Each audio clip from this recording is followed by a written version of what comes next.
anytime I would work, I was sitting in front of my computer all the time. I was just so focused on working and the next project because I've been an entrepreneur for 12 years. So I always had this scarcity mindset of Yeah. the next project's never going to come, which you would think after 12 years that would go away, but it never did. Disinformation is spreading. There will be a surprise outbreak. Is the issue of pandemic. No social distancing at all. They said that they would express their concerns about the mask supply. Where's the mask? Where's the gloves? A second wave is... We all need some good news. A message for all the healthcare workers out there. Thank you. If you're looking for hope tonight, raise your hand. If you feel alone and don't understand, if you're fighting the fight of your life, then stand.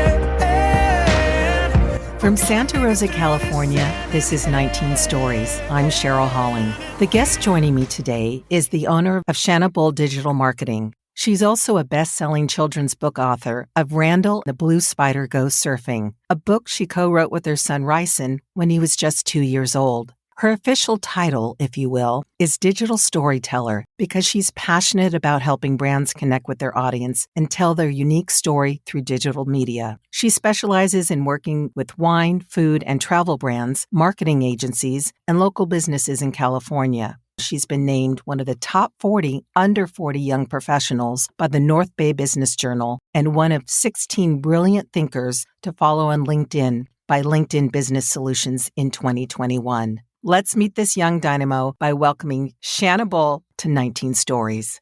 I am so happy to be here. Thank you for having me. I am so grateful that you are joining me today, as that probably will not make the cut, but I've butchered your names about 6 ways to Sunday. Finally got it, Shana Banana. I am so used to it, especially because so many people see me online, and my Instagram handle or my Twitter handle is Sherere, which was an inside joke at my old marketing agency and play on my former last name, which was Ray. So I like Sherere. Hey, yeah. Sherere, maybe.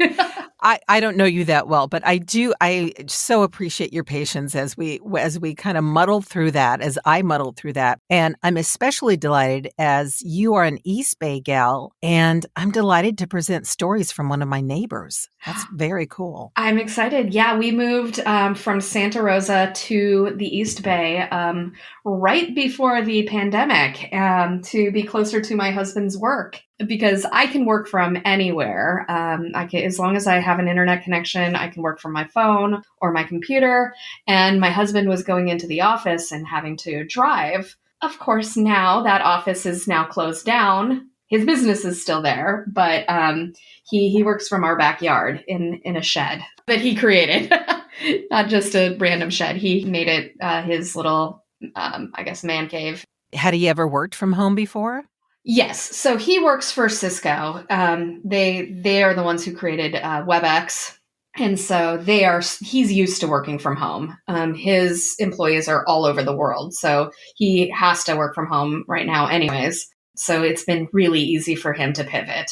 And it was even easier for me because I have worked from home for 12 years. There's so many aspects of your life that I would like to talk about. And the first one I'll mention is how apropos it is that you use the following descriptor about you and your company: a born storyteller, passionate about helping brands tell their story through social media and digital media, as this podcast is all about telling stories. So I definitely want to talk about the book that you penned with your then 2-year-old son. But prior to that, I'd love for you to tell us a bit more of how being a born storyteller transitioned into using social and digital media to tell both your and your clients' stories. Mm-hmm. At the end of the day, I've been in marketing my entire life. I wanted to create the commercials for cereal when I was a kid. I was one of those kids that actually liked commercials. So I have actually made every single one of my jobs into a marketing job. And I was in college. I had a little phone, but I wasn't able to text because that wasn't around. And I was working at Starbucks. I turned that into a marketing job. I even sold knives door to door for one afternoon. It's all about storytelling, and also getting the door slammed in your face. And I realized that was not a good idea. But I've always been a marketer before social media was around. And then when social media came around, it was really just at Twitter and Facebook. And I worked for a marketing agency working with a few big tech clients and a few small wineries, relatively medium-sized wineries. And so I was one of the youngest people. So naturally they're like, oh, you know, social media, you know how to do your MySpace page. So MySpace. Wow. Wow. that ages me, but I knew social media because I would code on MySpace. I started a blog on WordPress through my agency, just writing about cute marketing campaigns. And from there, I grew my following on Twitter because that's kind of where everything was. And I started writing more about wine because I lived in wine country, and that just happened to be what I was doing, going to events. And I met a lot of people, and I just kept connecting because I think telling a story is one part of my job, but also the connections is the biggest part of my job. But I didn't know how to write that into a title. Connector. I don't know if that really works. Yeah. But at the end of the day, the marketing side of it is always what gets me excited. Social media is just simply a tool to tell your brand story. And I love brainstorming with clients, working with them to kind of figure out that aha moment that gets them excited about their business, and then figuring out how they can tell that story online. Well, it's interesting how people put this block when it comes to doing work and business online, because it really is all about relationships. It's just using a different medium to communicate and express that. And I want to go back to a point that you touched on. How did you turn a Starbucks? Were you a barista, a manager? How did that turn into a marketing gig? I was at Starbucks for 4 years. I have worked at 5 different locations across California. And I started off as a barista in northern San Diego County, going to college. Then I was a shift supervisor. And how I made that into a marketing job was that each Starbucks does a little bit of social good. So we were cleaning the beaches and doing events because we were close to Camp Pendleton, which is a military base. So we would send coffee over to troops back in 2001, 2002. So right after 9/11, actually. And so I always was like the one that made that a thing. And I was in charge of doing the marketing for the beach cleanup to get volunteers outside of just the employees. So getting customers involved, stuff like that. And so I kind of made that my marketing job because I was learning marketing in college. That's what I was going to college for, marketing, communications. So I was taking what I was learning in college and kind of applying it to my work at Starbucks. I was also the one that designed the chalkboards back in the day when you were allowed to kind of do whatever you wanted with them. Mm-hmm. Now it's a little bit more uniform. Yeah, it's a little bit same with Whole Foods. They're a lot more corporate now that Amazon owns them. What a great way to implement what you're learning and actually kind of get paid, if you will. Certainly they weren't paying you to be the marketer, but you were saying, I'm going to school for this. Why not? I have an outlet and a platform to express this. So very cool. And given that so much of your work is designing social media strategy, consulting, speaking, education on social media and digital marketing for especially food, wine, and tech, hospitality businesses in Northern California, how has or was your workflow affected due to the pandemic? In the beginning of the pandemic, one of the things that I was doing prior to that was really focusing on education, classes. And so that wasn't actually affected other than I took my classes that I was teaching in person and I brought them online. So I was actually able to have more people come to my classes for the first few times. So in theory, it wasn't that bad.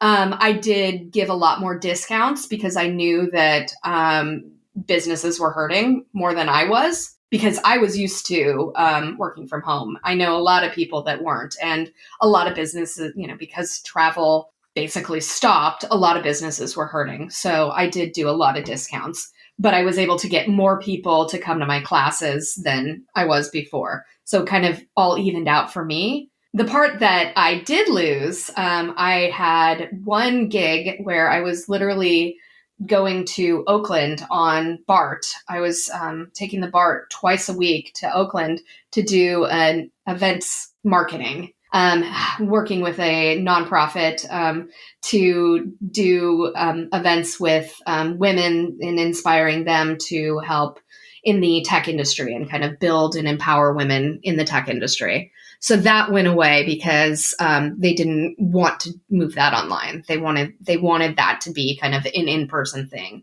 and so it was hard to do that. And so I lost that, and I also lost a few writing gigs because I was really into.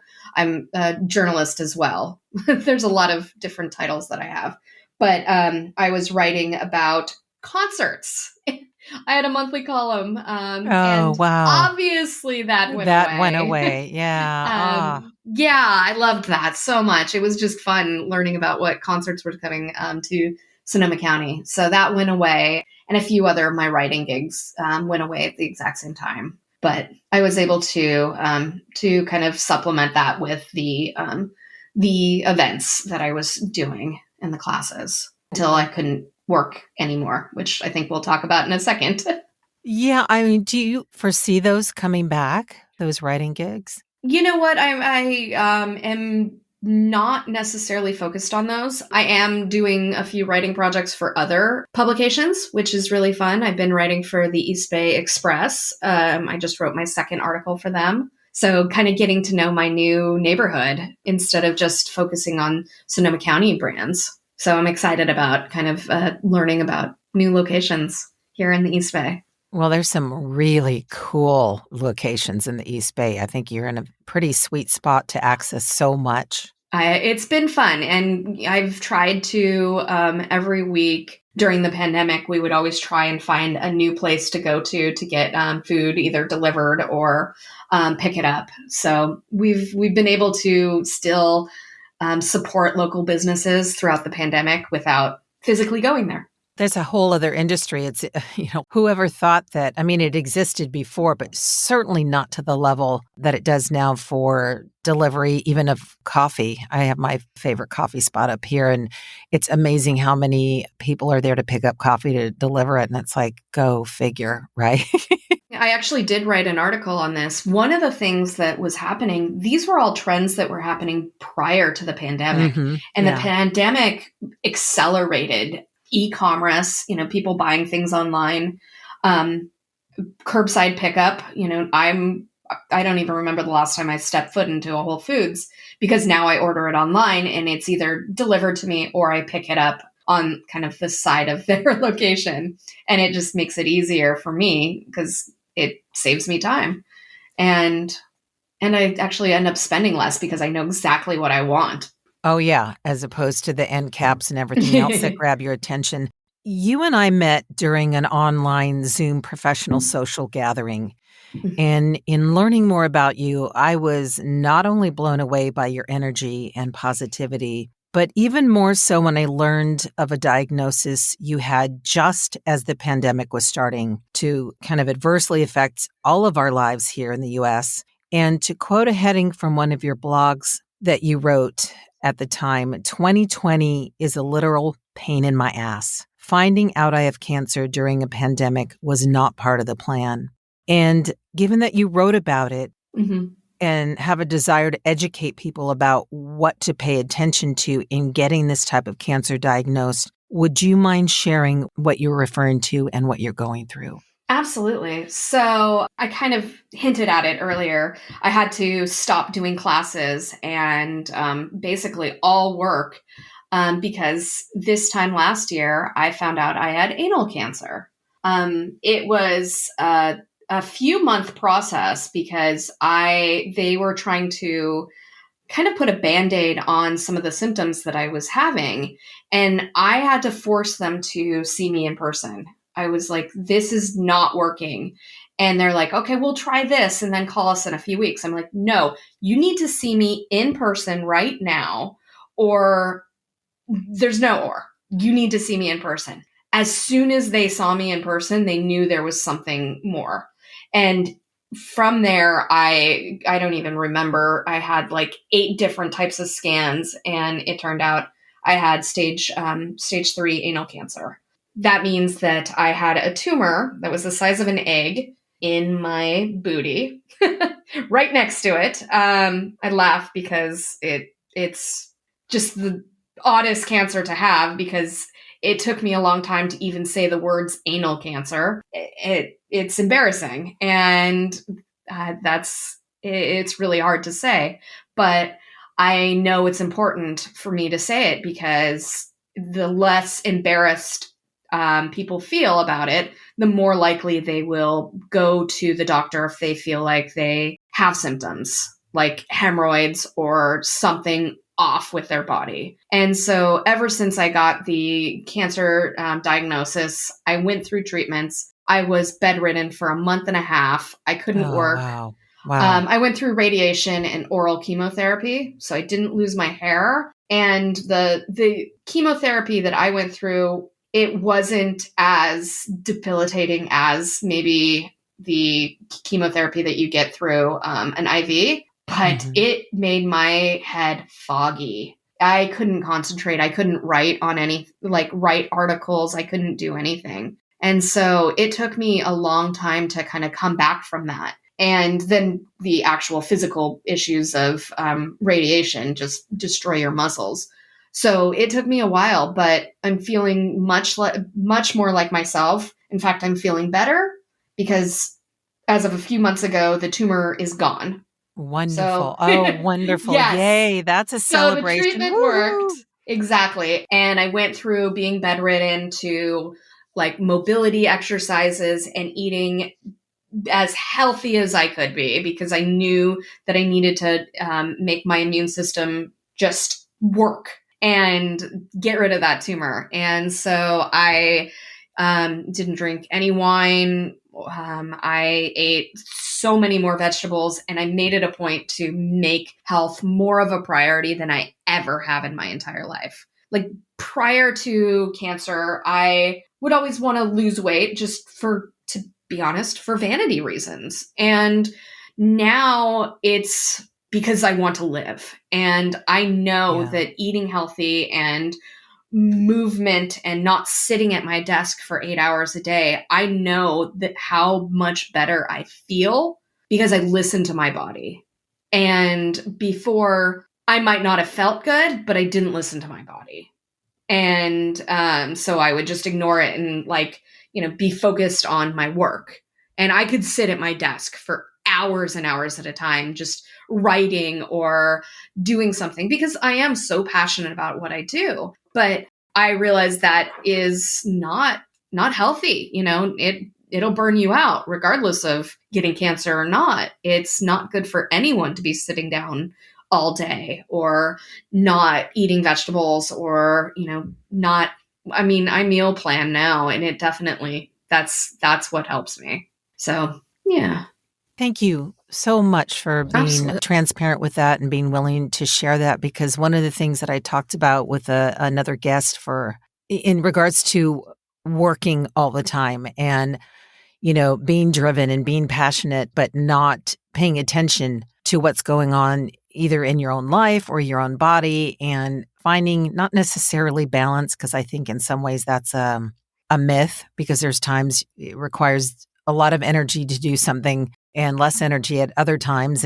But we live in our bodies our entire lives, and doctors see us once a year, occasionally, or on paper. Yeah, exactly. If that. So when you knew something was wrong with you, you insisted on having it checked out and diagnosed. And I commend you on your diligence, as some people would not be assertive and insist on getting answers. And being our own advocate is so important. So kudos to you, because the other equation, if you will, is that not only were you faced with this diagnosis during a pandemic, but you're also the mother to your toddler, Ryeson, who was born with cystic fibrosis. And for those who are not aware of what it is, my understanding is that it's a hereditary disease that impacts our lungs and or digestive system. Is that right?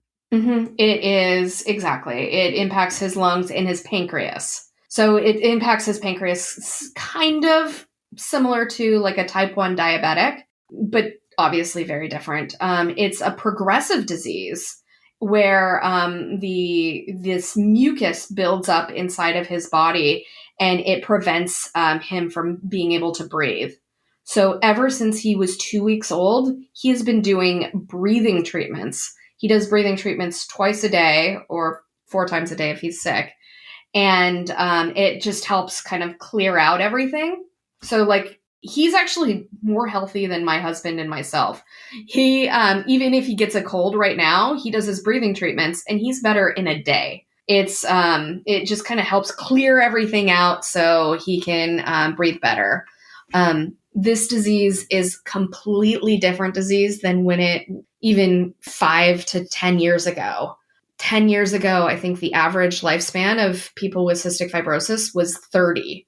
Wow. When Ryeson was born almost six years ago, it was 40. And right now it's 47. So every year it's a little bit better because of science, because of the treatments that help him. And to be honest, we have every hope in the world that there's going to be a cure in his lifetime. He's going to have he's going to have a normal, happy, healthy life, even if, we've had to go through a lot of stuff to get there. One of the symptoms for cystic fibrosis is that he actually has to eat 3 times more than other kids just to stay skinny. Because of the metabolism being sped up, or? Yeah, I'm not exactly sure. Something with his pancreas. It doesn't absorb the nutrients like other kids. If it wasn't for, obviously, that's not a good situation in his case, but to have a metabolism where one could eat that much is somewhat envious. It's true. If it was me, I would be very excited. But for him, it's been so hard that actually we got him a feeding tube in his belly.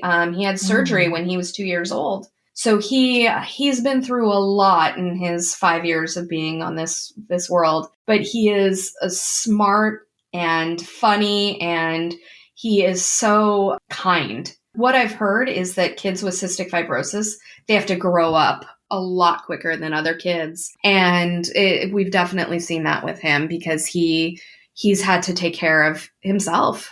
I mean, we obviously have taken care of him completely, but he understands that he has to take enzymes every single time he eats.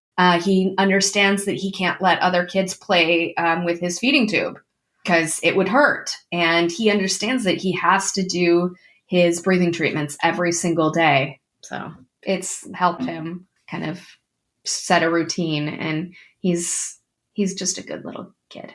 When you see children go through, whether it's cancer or, cystic fibrosis, which thank you for educating us on that, because that's more than I knew about it. Mm-hmm. There is that element of having to grow up so fast because their life depends on it. And there's an awareness they have about kind of how precious every moment is because they fight for it. So would it be safe to say then that there was an element of fear that you were facing during all of this? And if so, what did you rely on to navigate taking care of your business, health, family, and your son, given that he had a pre-existing condition that made him especially vulnerable to the virus? And then, of course, that you were immunocompromised.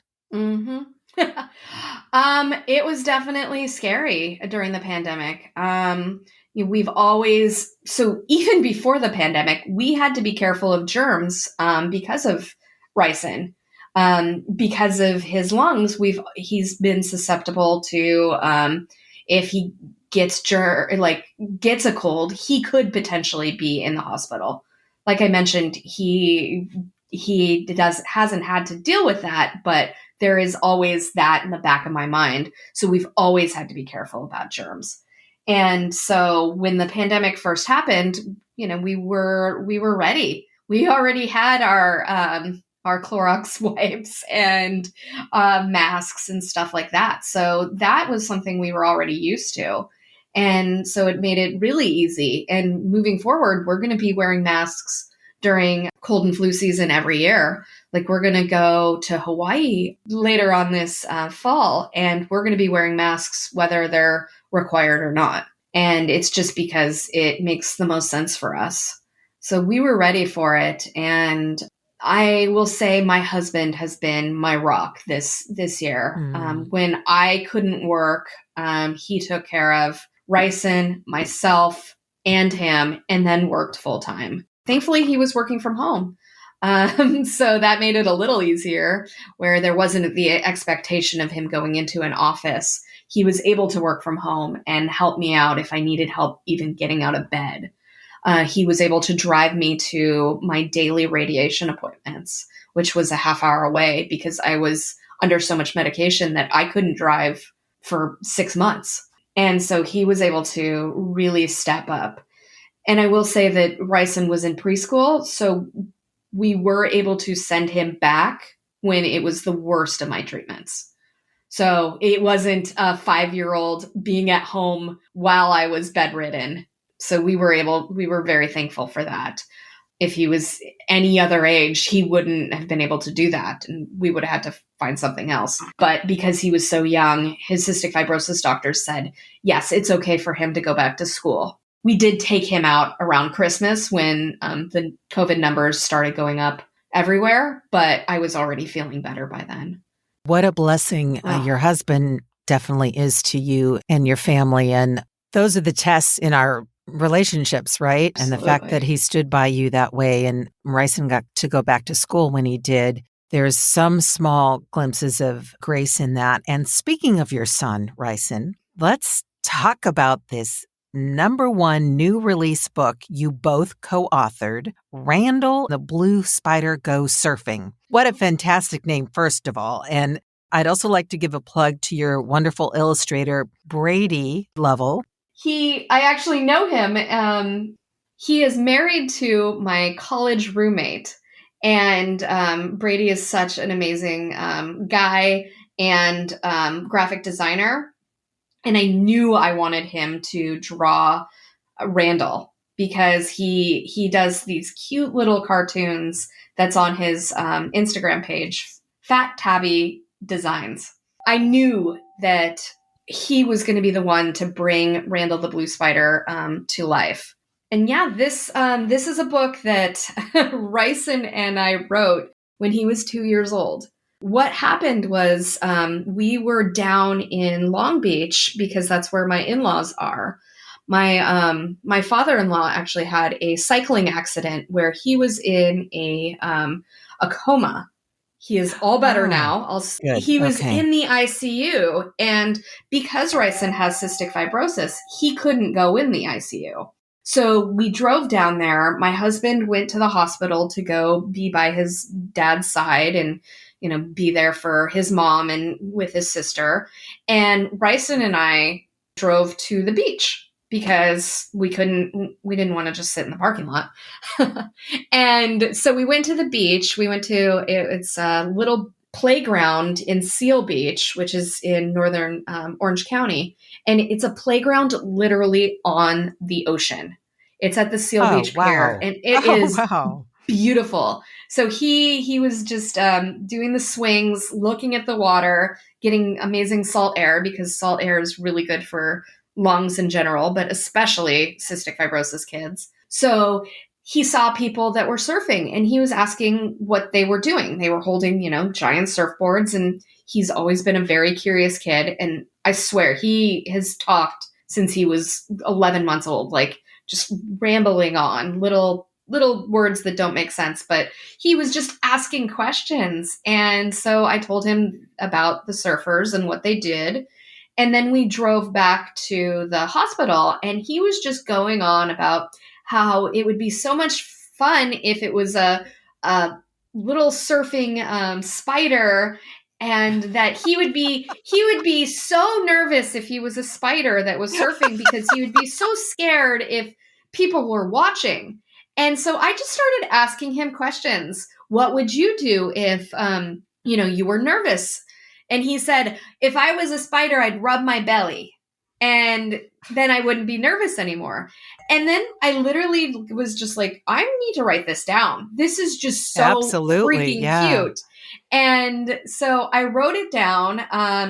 It all made sense. It was so wild that between the two of us, I asked him questions, and then he would answer, and I would write it down. And we literally sat on this. It was a note in my phone for 3 years. I always wanted to do something with it because I knew it was a cute story, but I didn't realize that I would ever be a published author. And then during my cancer treatments, like I said, I didn't have any clients. I had nothing to do. And I had a little bit of brain power. It wasn't all completely fogged up. There was some specks of myself left there. And so I did a little bit of research on self-publishing, and I found a indie book publisher that specializes in children's books. Her name's Krista from East 26 Publishing. And she has a hybrid model where she helps with marketing and helps kind of get the book on Amazon and Target and Barnes & Noble and all of that. And then I get all the royalties. And that was important to me because I wanted the best of both worlds. I wanted to be able to have some help, but I also knew that I'm a marketer and I'm a storyteller and I could market the book. And so we hired Brady to make the illustrations. And this last April, it became a #1 bestseller in 2 days. It was wild to see. That's amazing. There was amazing sales. And I will say the reason is because of the connections I've made over the years. And it kind of all comes back full circle. The connections that I've made and cultivated because of social media was how I was able to get the word out and get people to also share Randall's story and Ryeson's story. And people have been very, they've cared about Ryeson since he was born because I've been very open and honest with what he's gone through and what I've gone through cancer. So I think that just made people want to help us. And so it was so exciting. I mean, obviously I like being able to say I'm a best-selling author, but once people got the book in their hands and they were able to read the story to their kids, what was more important to me was that little kids that were younger than Ryeson or Ryson's age, they were wanting their parents to read it over and over again because they loved the story. And that just, I don't even have words for how happy that makes me feel. The mind of a child to think of a blue spider going surfing is so fantastical. I just love the imagination that kids have, and you allowed him to play with that. And my understanding that there is a pretty strong, important message to this book. So without giving up the entire plot, can you kind of touch upon what that is? Part of what I love about this book is that there is he's nervous. And so his friend Chester the Caterpillar helps him not be nervous anymore. And it's a really cute, easy to read book, but it also has a story, and it gives kids easy coping mechanisms for anxiety. And that is something that is so important right now, especially as we look into the fall, or actually late summer, when kids go back to school. Kids are going to be so nervous because they haven't been in school for a year and a half. And so educators right now are looking for help with the idea of the name of this is social emotional learning. And the book definitely helps with that. So I've created a few lesson plans for teachers to kind of go along with the book. So I'm really excited to work with a few educators on doing some social emotional activities for their classes. That is so needed right now. Oh my gosh. You're going to have a whole curriculum in schools pretty soon. I can feel it. I mean, it seems like you have a pretty golden touch. That's certainly not to say that, everything obviously with what you've just shared. But if you had to pick one of your greatest achievements, professionally or otherwise, what would you say that would be? That's a good one. Honestly, so one of the PR efforts that we did for the book was Ryeson and I were on Good Day Sacramento, the TV station that's local to the Sacramento area. And I was able to talk about anal cancer. And I said the word anal cancer on TV. And then Ryeson was next to me and he said cock-a-doodle-doo. So he got to say cock-a-doodle-doo on TV. And he thought it was hilarious. I was just like, I was embarrassed. I think it's hilarious. They asked him, hey, do you have anything to say about the book? And he said, cock-a-doodle-doo. But I was so, and for me, both parts were embarrassing, but even just saying the words of what type of cancer I had almost felt empowering because I know how important it is to talk about it and get this stigma away from talking about that type of cancer. It may be it's actually a rare type of cancer, colon cancer, cervical cancer, like leaps and bounds, more people get both of those. I'm not sure why. And because anal cancer was derived from having HPV, which is a whole other thing. I don't know if you know what that is, but it's I do. It's something that like 80% of college kids got back when I was in college because there wasn't a vaccine for it. Now there is, but having cancer derived from HPV was embarrassing to talk about. But I needed to because people need to know that they need to be vaccinated for that. I would say that's one of my, greatest achievements. I mean, getting 40 under 40 was really cool, but being able to be on TV and be authentically myself and talk about things that are important to me would be it. If there's anything that these past 15, 16, 17 months have opened up for us, hopefully, is to be able to talk about a lot of tough things and get real about it. Because the more you or someone else who has gone through, especially a rare form of cancer, and the stigma about, our bodies and being uncomfortable about talking about it. But part of the reason people don't either seek proper diagnosis is because there's probably an element of shame or embarrassment. And the more people who can talk about it openly and say, hey, you deal with this as you did, there is a chance. There is a cure. You can overcome it. You're kind of I'm not going to say walking billboard. I'm sure that's not something you want to take upon yourself. But now, I love billboards. They are some of my favorite ways to advertise. I forget who I'm talking to. Of course. Okay. Hey, if I could, I've actually written copy for a billboard before, so I love it. There you go. Okay. All right. I will say that I did not get treatment right away. I, as embarrassing as it is, I found out I had hemorrhoids and I thought they would go away. Just like after I gave birth, I kind of had some and they went away after a few weeks. And I thought that would happen to me. And then it didn't. And I didn't seek treatment for a while. So this was pre-pandemic. And then I started needing treatment, or I started going to the doctor once I realized that I wasn't able to get in person. So if I would have actually sought treatment when I first had the symptoms, it would have been even better for me. I might not have had stage 3. It might have been stage 2. So even me, when I did find out that when my symptoms were so bad that I had no choice, but I had to force them to see me in person. But even before that, there were obvious symptoms that were irritating to me, but never anything that was so bad. So I want people to seek help when they first know something is wrong, not when it's so bad that you can't sleep anymore. Or not when the doctor validates because they're going off their information. Mm-hmm. Again, you know your body, you know how, you've lived in it your whole life. And if something's amiss, to really be your own advocate. Mm-hmm. Conversely, then, do you have a less than successful time that informed you of the next right step to take?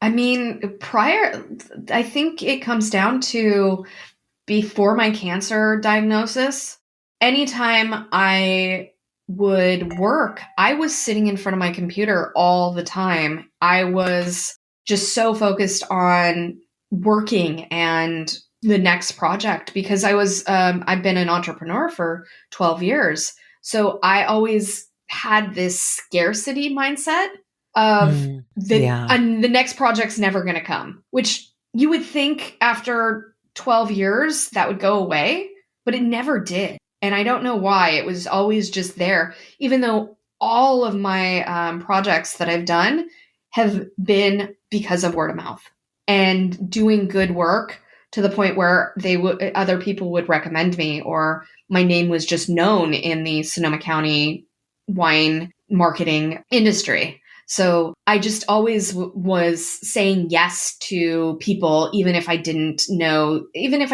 really believe that they were a good fit for me. I was always saying yes. And looking back, I wish that I made different choices in knowing what I wanted from a client instead of just saying yes to everybody.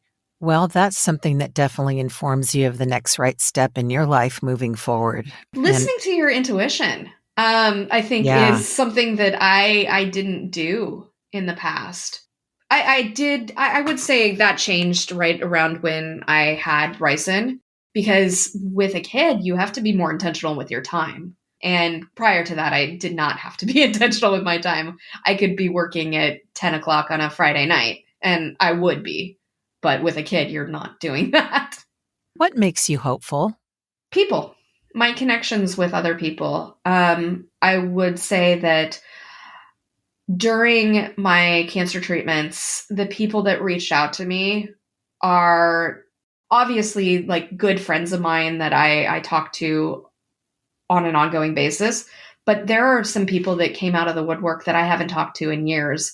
And it just felt good to hear that they cared and they wanted to do something and help. And I've been able to reconnect with some people. And I also, to be honest, I lost some people because they didn't care enough. So there's that. And that happens when there's a crisis, doesn't it? Yeah. And that's just part of life in general, and some people, we're all busy. We're definitely all busy. So it's hard to, be there for everybody all the time, especially when you're going through so much during the pandemic. That wasn't the people that I lost. What brings you joy? Food.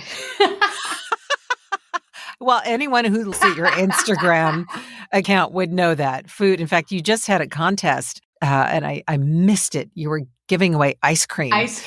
So we actually, another thing, another part of the Randall the Blue Spider book is ice cream. And so we actually partnered with a local ice cream shop called Noble Folk. They have a shop in Hillsburg and Santa Rosa. And they did a Randall the Blue Spider ice cream. Really? Yes. Oh, cool. And so they did it for the month of June.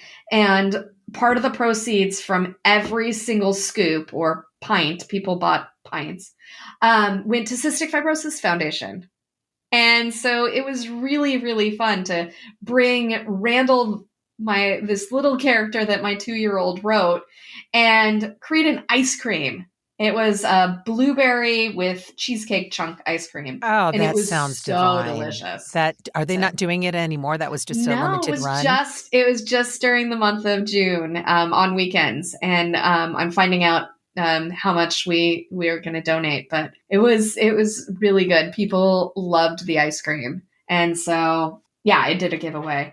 But Yeah, what I love about food is going out and finding new places that get me excited. It's obviously I love good food. That's important, but I love the experience of going to a new place.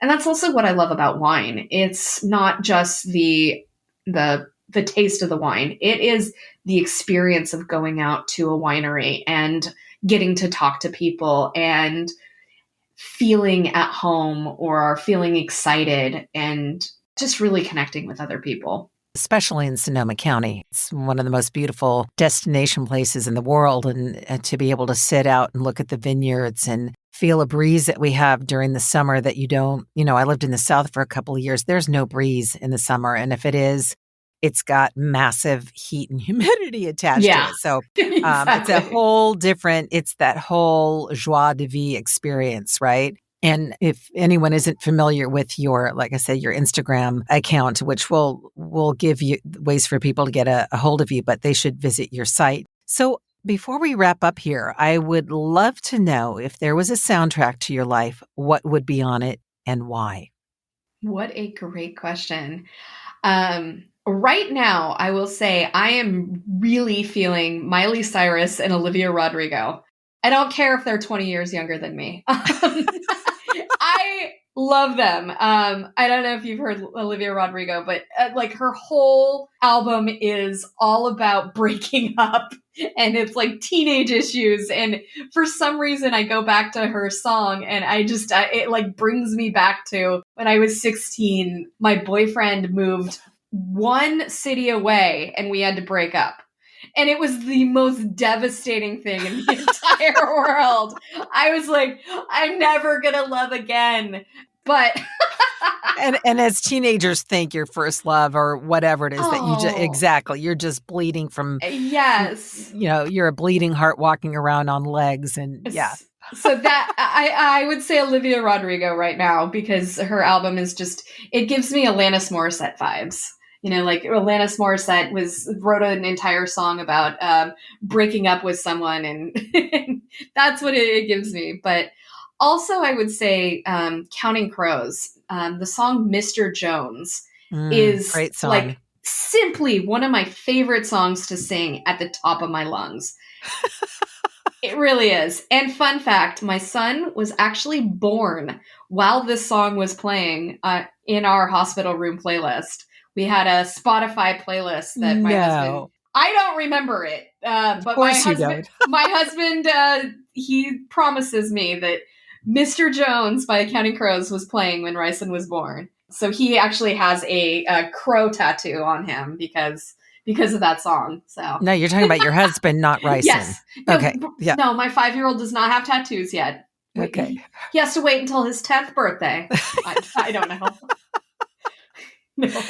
Finally, the most important question for a social media maven is how can people get a hold of you and how can they purchase your book? Okay. I like that. So I am pretty easy to be found. I on Instagram or Twitter at Sharay, SHARAYRAY, and then online at Shana, SHANA, Bull, BULL.com. I do a lot of on my social media pages. I like to practice what I preach. So I am always learning about new trends in social media. Like right now, Instagram is all about Instagram Reels and video. And I'm really pushing myself to show up. And it's difficult because video does not come natural to me. Like I am a photographer. I am a writer. I am not a video creator. So I'm pushing myself because I know that my clients and students want to see that from me. So I definitely share a lot of food pictures, like you mentioned, but I also have like a marketing aspect to all of it and fun. And then Randall the Blue Spider is randallthebluespider.com, or you can search for that book, Randall the Blue Spider, on Amazon, and you can find that. And it's been such a fun journey. And I just got yesterday the final drawings for the second book. Wow. Oh, so you're going to do a series then? Oh, it's an adorable spider that lives on the beach. And there's a whole series that it involved. We have the third book already written. That is going to be about a little a honeybee, and the whole theme is going to be about picky eaters. Oh, that's perfect. That is absolutely perfect. I can actually visualize that already. I know. Well, I can't bring my wine world into the book series, but I can bring my food. Yeah. I can bring my love of food. Unfortunately, my 5-year-old does not share my love of food. Even though he eats as much as he does?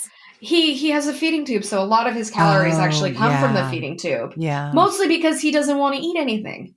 Granted, his favorite cheese and the only cheese he will eat is Tillamook. So I give him props for that because that's amazing cheese. Well, then you need to align with them, girlfriend, and do a marketing campaign where they sponsor some type of major event for Randall. I would love that. Oh, that would be so much fun. I've been to the Tillamook factory. Oh, have you? Portland. Oh, very cool. Yeah, I mean, it's been 20 years, but it was so much fun. It was not like Willy Wonka. You can't go swimming in cheese, but... You can't be a human fondue. That's the dream. Thank you so much for your time. I really appreciate it. I'm going to hold really good thoughts that your health is only going to get stronger and better. And your books, I will look for your series. I'm going to be looking for your TV series soon because I feel Nickelodeon coming into it to do a Sunday morning or Saturday morning spinoff. And I'm dating myself now because it was always Saturday mornings that we ran for cartoons, right? Saturday morning cartoons. I know. My son he doesn't understand that. He can watch cartoons 24/7 if he wanted to. Well, Shana Bull, thank you. I just really, again, appreciate the time that you took to tell such a personal story and to share also the other side of that, of the joy that was kind of birthed out of this time. And things do happen in their divine way, not saying that cancer is a blessing. To be honest, the book would have never been published if I didn't have cancer, because pre-cancer, I was just going. And the time that I was able to be bedridden, it forced me to take a time out. And I don't want to go back to constantly be working or being stressed about anything other than my family or stuff like that. So I was able to publish this book because of having cancer. And obviously I would rather not have cancer, but it's a good story. And I'm glad something good came out of it. There is a happy ending to it. There's many happy endings, as in three books coming out, and your health being, of course, the most important. And the fact that you now have a platform that you're sharing your story, and the fact that you got to say anal cancer on television, and maybe somebody listening and watching what you had to share would go, wow, I need to pay attention more to my body. So thank you so much for your time, and absolutely look forward to really good things happening for you and with your son and your family. So happy to hear everyone's doing well. I'm sure our paths will cross again. I would love that. Yeah. Actually, you just reminded me that I need to connect with Bianca again. Thank you again. Oh, and it was great talking to you. I truly appreciate it. Thank you for letting me tell my story. It's often said that the best promotion a person or company can receive is via word of mouth. If you like this episode of the podcast or any other episodes of 19 Stories, would you be so kind to leave me a nice word or two? You can do so on the podcast page of my website, soundsatchelstudios.com. I'll include your recorded review in a player that is featured there. I appreciate your time in doing so. I'd also like to thank the following news outlets for the use of their clips in so aptly painting the picture of the fear that we're facing during this pandemic: BBC, PBS, Now This, UNESCO, and Some Good News. I especially want to thank Joel and Luke Smallbone, otherwise known as the Group for King and Country, for allowing me to use an excerpt of their song Together, which could not be a more hopeful and inspiring song for such a time as this. Finally, I'll leave you with the following from Proverbs 23:18. Surely there is a future, and your hope will not be cut off. Thank you again for joining me today. Feel free to offer feedback or a story idea at 19stories@soundsatchelstudios.com. Visit my website at soundsatchelstudios.com, via Instagram at CherylHollingVO. I look forward to sharing more stories on the next episode of 19 Stories from Fear to Hope. Until then, stay healthy and hopeful. Together with our differences, together we are bolder, braver, stronger.